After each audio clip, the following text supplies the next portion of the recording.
I think so, because it's always different. People, they all have their own rules. I personally don't want to do anything with bands that are affiliated with Nazis, stuff like that. And, you know, I'm really into black metal, and unfortunately black metal really have a lot of them. We really have, I did a Fortress patch. I love Fortress. I want to do much more of them if I can. As soon as I put that one out, some people were like, oh, you're doing like big name black metal, so do you want to do Burzum? I was like, no, I don't want to do that. I'm gonna put my money where my mouth is. I don't want to do those things. You know, I don't want to work with. I know it could be good seller, but I don't care about that. It's not about making the money for just making money. For me, it's not about money. It's about the hobby. It's about my own values and fuck the bad guys. So, come back to your question. Sorry, I'm going all around. Back to your question. Yeah, I think there is room for all those different kind of players because it's always different kinds of metal. I'm personally more death and black. Some people are more into power. Some people are more into prog. Some people are more into heavy doom. You know. Hey, what's up, Vox&Hops heads? I'm Matt, the vocalist of Cryptopsy and the host of the Vox&Hops Metal Podcast, brought to you by Sound Talent Media and Evergreen Podcasts, where I sit down with fellow metal musicians, talk all about their lives and music while sharing killer craft beers. I hope you had an amazing week. I most certainly did. This Vox&Hops episode is presented by Heavy Montreal. Heavy Montreal are Montreal's premier metal promoter. They put on a bunch of amazing shows all year long here in Montreal. And if you are ever in Montreal and you would like to go see a great show, well, I can guarantee you that Heavy Montreal will have you covered. I'm beyond stoked to have Heavy Montreal behind the Vox&Hops Metal Podcast. Now, before we jump into today's episode, I'd just like to tell you that I'm on tour, people. That's right. The Necromantium Part 2 tour is happening right now in the United States and Canada. That's right. The Necromantium Part 2 tour is simply incredible. I am out on tour with Carnifex, with my band Cryptopsy, of course, Mental Cruelty, Organectomy, and Heavy Hitter. This tour kicked off on October 4th and is running all the way until November 3rd. So you should most definitely come and see me and hang out with me. You can grab your tickets by going to voxandhops.com/Carnifex. Come and hang out with me. It's just an incredible lineup. You got everything from OG deathcore to new hardcore to orchestrated blackened deathcore to brutal slam, and then you got Cryptopsy, the OG tech death monsters, and plus I'm there, so come and hang out with me. Grab your tickets and come hang out with me on the Necromantium Part 2 tour. Hey, what's up, everyone? Today I'm very, very stoked to be with Francis Pelletier of Overthrown Patches. Get ready, everyone. This is Vox&Hops episode number 473. I warn you, what you are about to hear is very disturbing indeed. Hey, what's up, everyone? Today, I'm very stoked to be with Francis Pelletier of Overthrown Patches. Yes, sir. He is the man that created all of the patches on the recent Cryptopsy run with Death to All. And I got to tell you, they sold like hotcakes. So we were supposed to have a chat before the tour, but as things go, when you're leaving on tour, there's 100,000 things to do. And I had to push you to after the tour, but it's a good thing because I get to tell you how well your goddamn patches sold. Yeah, so that's a good thing. That was pretty exciting to actually heard you said that they sold out. Dude, and then we said that we ordered a second batch, and the little one sold out in 8 days. In 8 days, yeah, it's crazy. That's like 500 patches. On mine, when I released them, the little ones sold out in 6 minutes. Fantastic. We are at my favorite neighbors. We are at Mellön, which is a brewery very close to my house, probably the closest microbrewery to my house, which is why I tend to record a few interviews here.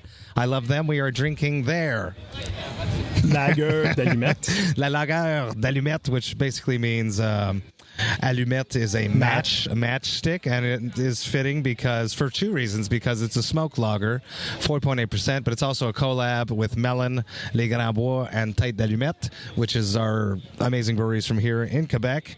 I have not had this, so let's do a little cheers. Cheers.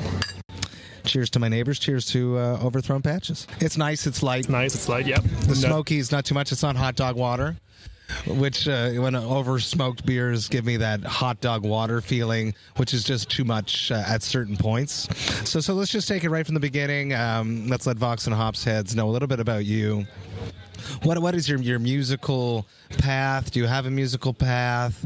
How did you end up becoming basically Montreal's and soon to be Quebec's main patch producer? Yeah, well, I used to play guitar when I was a kid. Since I'm 13 years old, I used to play, like I started with, of course, Ozzy Osbourne and AC/DC, stuff like that. And then after a while, I ended up discovering Children of Bodom, and I Alexi Laiho, and I learned every single one of their songs. Really? Yeah. So you must be pretty good at guitar if you can play Alexi Laiho parts.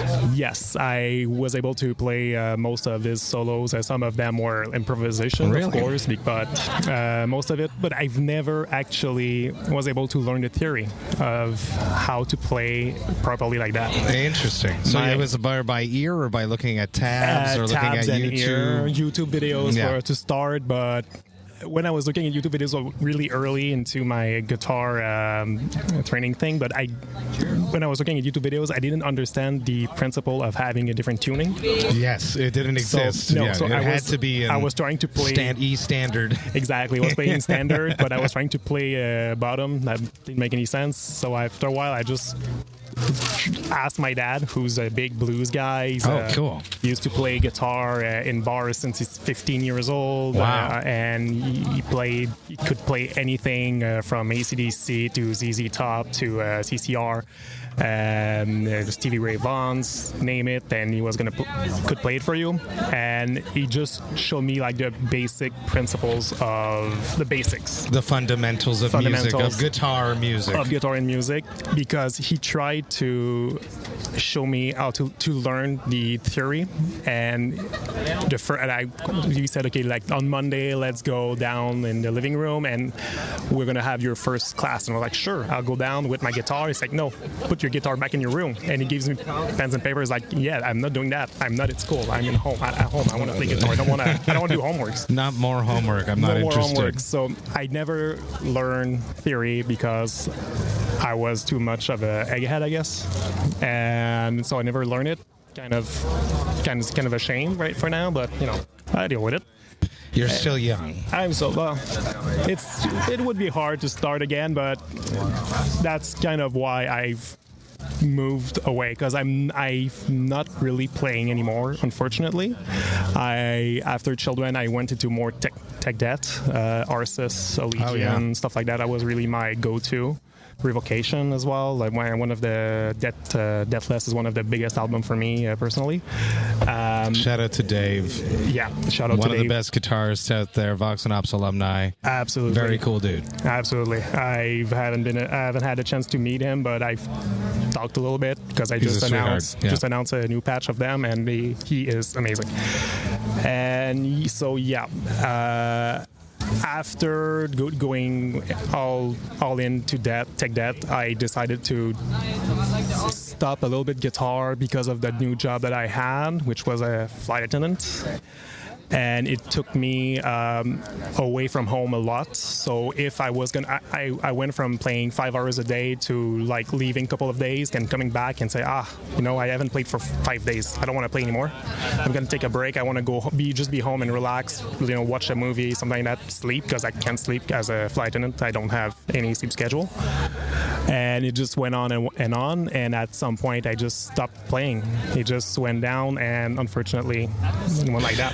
Well, you never know. And at some point in your life, when you retire, change careers, maybe. So flight attendants, you guys just carry on your luggage. So there's no checked luggage. So you couldn't check a guitar. No, unfortunately, it would be complicated. There's these like little foldable guitars, but I don't think they're actually any good. Yeah, they are the foldable guitars, but they are actually still too big for my luggage. Insane, yeah. And we have some kind of rules for grooming, stuff like that, and appearance, and so I can't have a stick sticking out. Exactly. You have to look a certain way. I have to look a certain way, and unfortunately, keep a certain standard for the flight, the airline company that you work for. Exactly. I think you've probably flown more than me. Which is. Yeah, maybe. Not many people have flown more than me after touring Asia Asia a few times. Yeah, but I mean, maybe I might have, but I don't know. I think you've been touring for longer than I... 16, 17 years, you know, so we've had some drunken plane parties. What is sometimes there's people on the planes, the flight attendants that are more generous than others. What is the how much can you talk about this first? So you can tell me if you can't talk about these things. Certain people, where does that go? How do you hit these people? Because we're always very happy when we find that person that will give us the extra bottle of wine. Yeah, you have to gauge the passenger. Like, sometimes some people are going to come on board, they're already drunk, so you know it's going to be okay. Are they going to be like fun drunk? Or are they going to just pass out? Yeah, I hope they just pass out. If I give you an perfect. extra bottle of wine, are you just going to pass out and leave me alone, or are you going to hound me? Or going to be a dick? Because the thing is, like, it's pretty difficult to have a difficult passenger when you're up 40,000 feet in the middle tube. It's right? a whole thing. So it can be really difficult. We flew to Japan back in 2012, and I had time to get drunk and hungover on the same flight. And I was wearing a white T-shirt, and it was wine stains all over me. It was, I've learned not to do that anymore. Always travel in the black. For that exact reason. Or have a change so you can go in the bathroom. It's a crazy, crazy lifestyle to fly so much, to be so jet lagged and dealing with no sleep schedule. So you're basically touring. Yeah, in a way, yeah. I actually kind of like. I have a seniority right now that I can hold destinations that I want in Europe, That's sick. Is I prefer to go to Europe to, let's say, US or whatever. So, and if I can go to London on one day, I can choose to go on that day to go see a concert that I couldn't go. I was just about to bring that up because it's touring over there, but it's not touring over here. Exactly. Next week I'm going to see, I'm leaving Friday to London, and Saturday I'm going to see Soar and Canbard, which is that's awesome. Amazing bands for that, I think. So it's Vox&Hops. Let's talk a little bit more about beer. I got ahead of myself earlier. Talk to me about your very first beer. Do you remember the first beer that you drank? I do remember my first beer that I drank. I was actually really young. Like, I was 8 or 10 years old. But I didn't drink the whole thing. I used to live in Candiac with my dad, and he was drinking. He had Wildcat at home. Oh, I've had some nights on Wildcat. Wildcat and Tornade. This is you're speaking my high school language. And so I just took one from the fridge when he wasn't looking, and I opened it and I had a sip and I spit it out. I can imagine. So Wildcat was a pretty tough. It's a tough beer. Tough sell. It's a tough beer. Even I would assume even for you and even for me. I don't know if it still exists. I don't think it does. I don't think it does. I would love to try all these old beers that I tried. Yeah, my first beer ever was a Lucky Lager, which was around the same time as Wildcat. So I don't know that. I'm sure it's still. And the worst part is back in the day when we drink these beers. Luckily for you, it was out of the fridge. But they tended to be warm on top of it, so it really wasn't a good selling point on the beer. Yeah, that would have been interesting.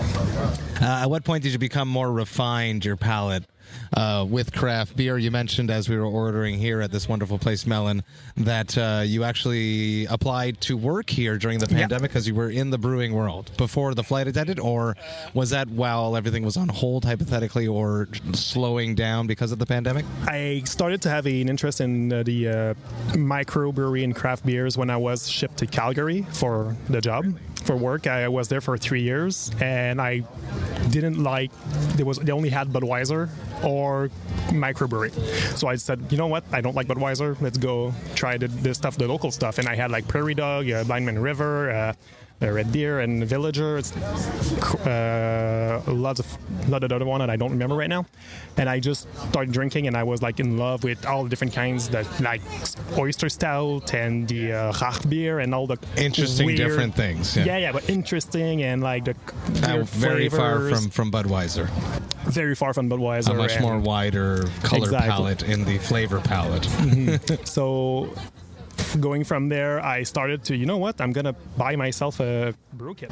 Oh, yeah. So in Calgary, I made my first, I bought some cheap kit on Amazon, and I made I made a terrible red lager because at that time I didn't understand that lagers had to be cooler. Yes. So it was just in the pantry during the whole and it was terrible. But I drank the whole thing. That because was my question. Because typically people's first brews, they're like, I made it. I'm going to drink it. I spent 8 hours boiling this. Yeah. I waited for it to ferment for this many weeks. It's time. I did drink the whole thing, and my roommate made fun of me. You didn't have to spend money on beer that month, though. Yeah, exactly. I was like, I got my buzz, and it doesn't cost me anything, so I'm fine with that. So from home brewing, how did that evolve into actually getting into a real brewery? When I came back to Montreal in 2019, in February of 2019, I bought more stuff to make better brews, like with a decent raking can and cardboard and like good disinfectant, stuff like that. And I was able to make like a really, really, really amazing mango IPA, and I was like super proud of it, and I was super happy with it. And then I started to do stouts because this is my absolute favorite type of beer, and I made so many of them. And I downloaded like Brewdog's whole recipe book. Du Ciel also lots of different kinds of thing. And then COVID hit.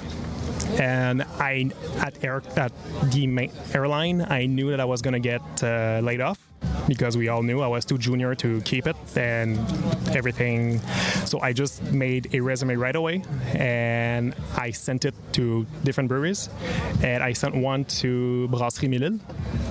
And Etienne, the master brewer, called me. He's like, I might be interested. Like, would you like to come and like do a trials and stuff like this? Like, absolutely. So I went there. He called me. I got laid off, and then I went there. Cool. So it was like perfect timing. Just stars aligning. Yeah, exactly. So I went there, and I did my trial, and it was amazing. And it was like I liked the job, working on real fermenters and it's a whole different story. Whole different thing, but it was like really interesting kind of thing. And he said, "Yeah, you got a job, man. If you want." It's like, "Yeah, I want to." So I worked a couple of months with Brasserie Mellön, and unfortunately, I had to go. Not because I didn't like the brewery or the work or the guys. I love the guys. I love the breweries. It's because Mellön is in Terrebonne. I was going to ask that question. I feel like you're from the South Shore. Yeah. I was in Longueuil, Saint-Hubert at that time. So it was like an hour drive. Without That's traffic, a commitment. Without traffic, and it was 12-hour day shift. Because you've been in you're used to not sleeping from the I'm used to that, but something else came, and it's kind of weird and kind of embarrassing, but I don't mind saying it because I just think it's funny in the end. I started to be really constipated. I couldn't go to the bathroom because of the drives. Because of the drives, and because like when I was in the brewery, like working, and like I had to go, I couldn't because I had so many things to do, it had to be. That's stressful. It was stressful, but it had to be done like right now. I had to do a transfer. I had to, everything's very time sensitive. And there was only like 2 or 3 of us because of the pandemic. Because of the pandemic, so it was crazy, and it started doing that, and I had to book off sometimes because I couldn't. Void yourself. Yeah, comfortably.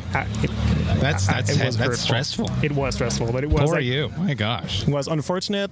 I had to go. I told the guys like I have to go. I can't poop here. I can't poop here. I can't poop anywhere. So, but yeah, it was. So that was the end of the brewing story. That was the end of this. Then I came. I applied here, and I passed the interview, and the guys were really nice, but they were looking for someone that was going to stay here on the long run, but I didn't want. I wanted to go back to flying. What is it about the flying that you love? Is it the travels side? Travels. I mean, I'm serving coffee. I can do that in a restaurant. Exactly. But like the job itself is cool. It's nice, but it's all the benefits that come with it, like all the passes that everybody asks me about, stuff like that. And I don't work that much in a month either. I have a lot of time off, and I can do like stuff like Overthrown on my side. When I'm working, when I'm on the plane, I can actually like work a little bit if I have time. Like we have breaks, I can go in the bunks upstairs and I just take my iPad and I work on designs. Hold on, back this shit up. Hold on. There's bunks on the plane. Where are these hidden bunks, and why am I not in them? It depends. On Boeings, which is a typical thing that the massive ones that we fly across the ocean. There. Yes, we can fly in an Airbus where it's like 3 and then 4 in the middle and then 3. Yeah, those ones, the big wide bodies that we call. Some airplanes for my airline is just the Boeings 777 and 787. Yes. We have bunks at the front and at the back. At the front, there are stairs that goes in the ceiling, and at the front there's 2 bunks for the pilots. There's like a bed. They have a little chair and Aren't a TV. They supposed to be flying? Well, I mean, if they're and at the back we have 6 or 8 in the ceiling. It's just beds. And on the 777 we have TVs as well, but in the 787 we don't. But we got the back. There's a door with a code that you enter, and then you open it and you go up the stairs, and the beds are there. Holy shit! Yeah. Okay, who do I got to sweet talk? Yeah, well, it's for a flight attendant to bring you up there, they have to think you're really cute. Okay. It's a whole different thing to the Mile High Club. Yeah. I think no one knows about this. This is like secret knowledge. It's secret knowledge, kind of, yeah. Because no movies have showcased don't know this. that, yeah. It's like the ultimate backstage. Yeah, if you in want. the sky. Yeah. I love, like, every time, like, it's a door, so at the back where the bathrooms are, so everybody goes there and, like, they try to open it. Yeah. It's like, the bathroom's locked. Like, that's me. Yeah, that's not the bathroom. Not for you. But I love to open a door and just, like, go up the stairs. And they're like, what is this? And they freak out a little bit. You walked into heaven. But or sometimes we get out, but there's 4 of us getting out at the same time, or 6. And they think it's a bathroom. Like, what's going on? Is that? That's crazy. I had no idea that existed. Yeah, my gosh, it's a cool thing. Yeah. Very cool. So, do you miss the brewing? Aside from the stress and not being able to go to the bathroom, I do. I miss the routine. Yeah, because it's very methodical. It's like cooking, right? A lot of people don't understand that making beer, it's very close to cooking, and you basically do the same thing every day, depending on the beer you're making, but it's rather similar processes every day. Yeah. But yeah, I miss the routine. I miss having the same coworkers every day. Yeah, because that's completely different for you. It's completely different because sometimes, like when I'm flying, I can fly with someone that I have like the best time of my life, but I'm never going to see them again.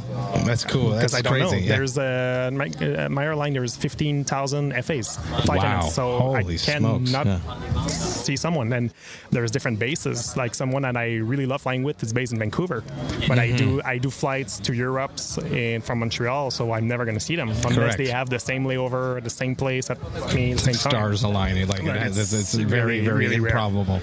Yeah, so that's one of the unfortunate things about flying. So I discovered Overthrown Patches from Vox&Hops alumni Phil from Beyond Creation. You made patches for his other project, Dissimulator. Yes. And I saw these go out, and I had just gotten back from Europe, and every single person at the merch in Europe wanted patches, and we didn't have any. So I came home with this like mandate that I'm going to make patches for the Death to All tour. And I see this post come out from Phil, and it's a company from Montreal, and I'm like, this is too good to be true. Let's make it happen. I hit you up. It was super easy. Talk to me about starting a patch company. How did like you becoming a flight attendant, putting your guitar down, and then start making patches? At some point I wanted to have a battle vest. I didn't have one. It was a couple, like 2 years ago. I didn't have one, and I said, like, you know what? I want one. I went to the what's the name? H2O, the punk. There's like a punk metal store. Saint Denis, Saint Denis Street, just right in front of the Rio, where they have the X2O. I'm horrible. I don't remember the name, but there's a punkish store in. I went there and I saw a Death Scream Bloody Gore back patch, and it's like, you know what? I'm starting a vest, so I bought it there, and then I just had that vest. that patch, and I had a jean vest at home, so I just sew it, and I was like, okay, I need more stuff, so I went online, and then I found like all the eBay embroidered ugly patches, and I was like, yeah, I don't like those, and I discovered Pull the Plug, who is a huge patch producer from Australia, I want to say. Yeah. We've worked with them with Cryptopsy, and they're awesome. Yeah, they are the biggest in the scene right now. So I ordered a couple of them, and then I discovered other little distros, like smaller. One that I really love. There's Temporal Dimensions, Earth, Arcane Vestments. There was some from Canada as well, like Earth and Nuclear Winter. There's that Too Rotten to Die, Rare Treasures, lots of them. They're all amazing. And I said, every single one of them are great, but they don't have the specific bands that I want. So you started a patch company so I said, I'm going to start it so that eventually I can have those bands. Nice. Like in my roster. Not that it's pretty much the same story for every single distros that start. That's super interesting. I never would have thought it was for that. It's because there's holes. Yeah. There's holes everywhere, and we want to do it. It's funny because people buy patches because their vests have holes. Yeah. And we start companies because there's holes. That's interesting. So who was the first patches you made? First patches I made was Xerox. Yeah. It was Phil Touga's project. And Antoine Degnaud, which he was the bassist. During the COVID, Antoine has another project with Phil Touga and Xavier Berthiaume and Claude Powell. They have Atramentus. Yes, and Phil. I don't know how Phil does it all, but yes, he does it. He does everything. He finds a way. He's everywhere. But I sent him. I wanted a vinyl, and I couldn't find it online, so I just sent him a message. And Antoine said, "Yeah, come to my place. I'll have some. I'll send it to you." And I went there. I bought it, and he made me discover Xerox.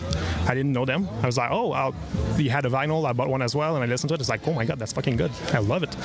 So I asked him after when I wanted to start. I asked him, "Hey, do you think I could make a patch of Xerox and I give you like some, or maybe I can pay you whatever?" It's like, "Yeah, just do it." But I do one of Vor, like, because I know that one is the cover.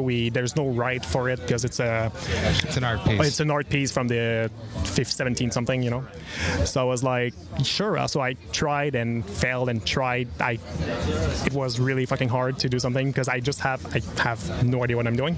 Right? I was going to wonder what were the complications to launch it first. So when you make a patch, what is take people through like a step-by-step process? The process is you have I like to go principally only with the album covers because I can't draw for shit. I can't do anything out of my imagination. That's not going to be good. So I go with something that already exists that they have the right to. I just make a design out of it with using my iPad, using computers, stuff like that, and everything that I can do. I make with shapes. I move the logos around. I reduce the amount of colors to the only minimum that I can use, the maximum I can use. And then I just send the design to the band for them to be approved. And if they say it's fine, that we can do some corrections here and there. Then we finalize the design. I send it to a manufacturer, and then pay. And then we go to production, the samples and stuff like that. For the first one, it was really hard because I didn't understand the amount of details. And the Vor EP is a really, really intricate art piece. It's like the Fall to Hell. I feel like I know exactly what you're talking about. Lots of people and demons all around, stuff like that. And I tried just taking just the thing as a square, and it didn't work. The manufacturers said, "Yeah, we can't do that. Absolutely not." Too many details. Not enough thread. Exactly. So then I zoomed in. I tried to just cut some stuff. I draw on top of resource. Still no. So what I had to do, I had to go to the original painting mock-up painting, because the painter, not the original painting, but the painter had a sketchbook. Like sketchbooks of his what he was going to do on the canvas. So I had to go with that and find a little scene, and it was just one guy looking to one side and a demon like biting him. Wow. And I just used that and I copied it and I put the logo of Xerox in the middle, and I said, that's what I want. And I sent it to manufacturers, like, we can work with that. It's like, perfect, let's do it. And then I paid my first one, and it was my first drop that I did with Altesia. I don't know how to say that, but it's a French prog from Bordeaux. This is a patch that you also wanted. It's a patch I also wanted, a Carnosis one, the Dogma of the Deceased, and one of my friend from high school. His name is his artist is Bois. He's black metal. He was in Miskane, Alchemist, Nachtiel, lots of different kind of one-man projects, black metal and stuff like that. So that was my first thing. It was really hard, expensive, but I was able to do a first drop and people were interested. So you just put it on Facebook? I just put it on Facebook. I had a little bit of interest. The first one was, I could have had more, of course, but I mean, like, I know I don't have anything, and I know I'm not known. I had like 100 followers, You're getting more popular now, because since you dropped with us, I've been seeing a lot more bands coming. Shout out to Hail Hath, I love them. As you're speaking for, I had a question, which was how do you go about finding a manufacturer a reliable manufacturer that are going to make these patches? I asked around. I had to ask around with the already existing manufacturer. The already existing distros. Some of them were like saying, I don't want to tell you the manufacturer. Some of them were like, you know what? Fuck gatekeeping. You want to go in the scene? Let's get you in the scene. And they gave me like the names of some manufacturers that were. It's true. Fuck gatekeepers. Fuck gatekeepers. And I am forever grateful to those guys. Like, I've been working a little bit with them, and so that's good for that. That was amazing. That's sick, because I was going to ask you, is there enough room for another? Obviously there is. And you hit something. You found that hole. Is there enough room for this many players in this game? I think so, because it's always different. People, they all have their own rules. I personally don't want to do anything with bands that are affiliated with Nazis, stuff like that. Hell no. And I'm really into black metal, and unfortunately, black metal I really have do a lot the of research. them. We really have I did a Fortress patch. I love Fortress. I want to do much more of them if I can. As soon as I put that one out, some people were like, oh, you're doing like big name black metal, so do you want to do Burzum? I was like, no, I don't want to do that. You keep your money. I'm gonna put my money where my mouth is. I don't want to do those things. I don't want to work with. I know it could be good seller, but I don't care about that. It's not about making the money for just making money. For me, it's not about money. It's about the hobby. It's about my own values, and fuck the bad guys. So, come back to your question. Sorry, I'm going all around. No, it's good. Back to your question. Yeah, I think there is room for all those different kind of players, because it's always different kinds of metal. I'm personally more death and black. Some people are more into power. Some people are more into prog. Some people are more into heavy doom. It's interesting how it all ties down to the people that are running it and their interests and what patches they would want for themselves, more so than just like, I'm going to make money making patches. Yeah. It's not I don't want to do Iron Maiden patches. I love them. I love Iron Maiden. I grew up with them. I have Eddie on my calf. I fucking love Iron Maiden, but I don't want to make Iron Maiden patches. There's too many of them. How has this been growing? We hit you up and you were like really surprised that I hit you up, and stoked and excited. And so how has this been like snowballing? Because I'm seeing it snowballing. I walked in, you mentioned a bit earlier, so I'll say it again. And by the time this comes out, it will probably be gone and sold out. You're working on a revocation patch. How did these things happen at this point? Like, bands are hitting you up, you're still cold calling, word of mouth. How is this happening now? Some bands hit me up. Cryptopsy was the biggest that hit me up. A lot of them that I want to hit me up is like local underground, and I'm really happy for that, because if I can help the underground in a way, that would be amazing for them. It's good for me too, I guess. But mostly what I do is I'm always just designing new patches. I have in my iPad, I have tons and tons and tons of pictures and tons of design done. And whenever I'm ready, I just shoot over the patch and say, shoot the design, and with a couple of examples of what I've done, of one of my past works, to the bands, to their email, on their Instagram, whatever. And if they are interested, they say, let's go. If they're not interested. If they don't answer, they don't answer, you know. I have tried with so many bands that I've never had an answer back, but it's fine. Sometimes if you're not connected directly, no one looks at that folder on Instagram. You know what I mean? They're the exactly request folder that just gets forgotten. Yeah, but one thing that I started to do as much, but more, and I think is I love to do, is I try to go at concerts and talk to them directly. And with my job, I have access to multiple options. Access to multiple options, which is really great. I have done it. I have some that I'm supposed to reveal soon that I was able to talk to them because I was there at the concert, and I said hi, shook their hands, and said that I love them and that I would like to work with them. And they said, let's do it. That's awesome. That's awesome. I had a bunch of, like, Pull the Plug was one, and another company that I can't remember right now from Germany, I want to say, throughout the pandemic, did a bunch of Cryptopsy patch drops, and they would just ship me. The part of the deal was they give us X amount of patches for what they produce, which is a very standard thing with patch production. And then I went out on that September run and I sold everything. So I knew that I had to get patches. So I'm happy that I have you in my life, knowing that you make great patches, you do good design work. You've introduced me to someone in France, I want to say. Germany, that's also interested in having that type of relationship with Cryptopsy. So it's cool to have, there's no monopoly in this, that we can go and just work with all the different people that are interested in it, and no one gets pissed. Yeah, because let's say just that guy from Germany that wanted to do some patches of that and that album. Like, those are his favorite albums. His favorite, but like, I mean, I'd love to do patches for every single Cryptopsy album, but I might not have the funds right now for that. You know, it can be a really difficult process and stuff like that, and one at a time. I don't think that releasing 15 Cryptopsy patch in one day would be a good idea. Like that.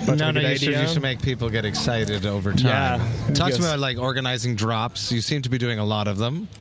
Is it how are you keeping up with that and keeping that for the longevity? Is that something that you keep sustainability of this many drops? And when you do a drop, it's like 5-6 patches. How is that rolling? Because you're like basically under a year old at this point. It's crazy how fast things are going. Yeah, it's under a year old, and I am doing, I think it's going to be my third drop in a row of more than 10 patch, 10 design. This one that I'm releasing, that I'm announcing right now is, I just announced today the 4th out of 14. And yeah, I just have a list at home of what I want to do. I have a list at home of what is approved by the bands, and I have a list of what is at the manufacturer. I don't want to have too many at the same time, but I also don't want to have too few at the same time. Okay. And how does it, like, do you find it's the same people? Have you seen this, like, it's that the same people are ordering from you, or is it always different? No, there's. I have some of the same people that order from me. I have like every other new drop. I have new people. Because they come from the bands, but there's also people now that are coming to you because it's you, and they like your patches and they know that they're good, and they're going to come back to you and order this new patch because they just saw that you're dropping. Yeah. Like I have a couple of people here in Quebec that love to order my patches because they are from Quebec bands. I want to have. Yeah, it's hard to find. I want to have at least 2 Quebec bands in every job that I do. Nice. Because, you know, we have an important scene here, and I think it's important to put it forward. You know, we have so many different styles, so many talented people. So I have some people that I order only the Quebec bands, and I'm really happy to do that for them. Sometimes I go to concerts and they're there, I shake their hands, and we have a beer together. And you see their patch on their vest. And that's amazing. Yeah. Like I saw the first time I saw that, I was freaking out. I went to what I remember was a girl. She had a Givre and a Numenorian patch, and I was like, "Hey, I made those." I was like, "What?" It's like, "Yeah, thank you so much." I was like, "It's me." And it was like, "Who are you? Leave me alone." And it was like, "All right, I'm sorry." It's me, I swear.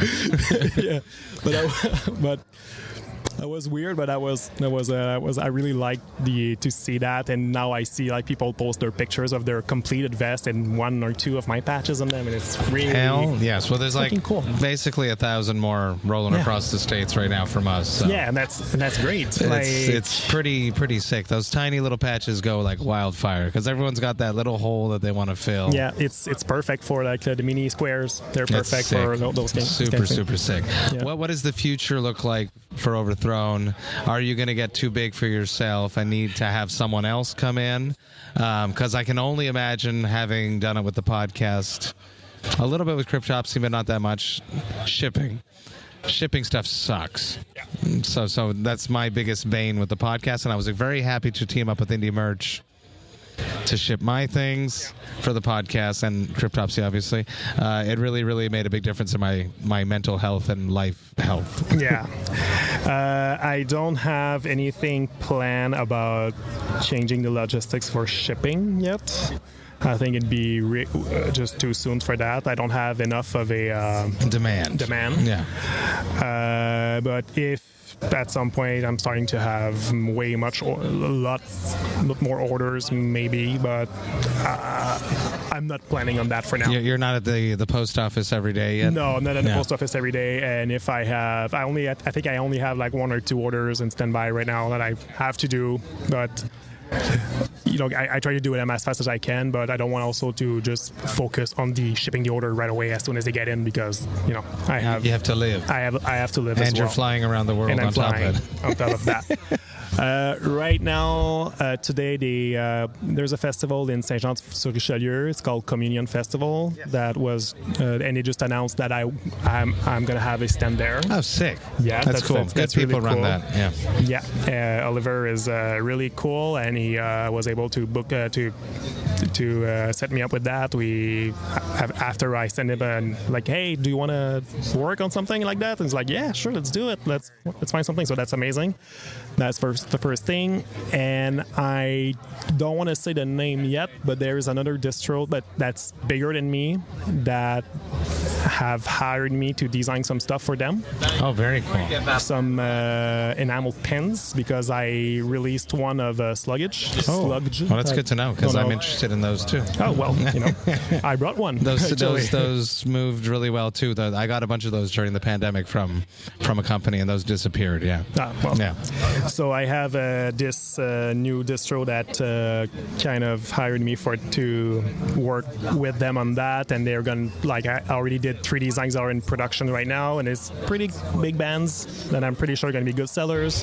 Hell yeah. And I'm really excited as well for that.